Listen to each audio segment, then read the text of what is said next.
Hi, my name is Tisdell and I'm here to share with you a resume writing tip around bullet points.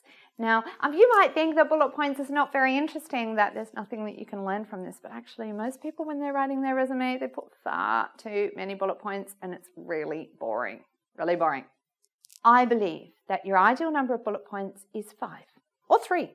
Because science has shown across different professions actually in different industries that 3 and 5 is the magic number. People remember things that are in groups of 3 or 5. They've got 180 to 150 resumes to read. People are just skimming resumes really quickly, looking for the keywords in them. So you really want to make sure that you've only got 3 or 5 bullet points, and 5 is the normal for most senior or technical professions. You want to have 5 bullet points and you want to make sure that they start really strong. So your first couple of bullet points are meeting the needs of the job.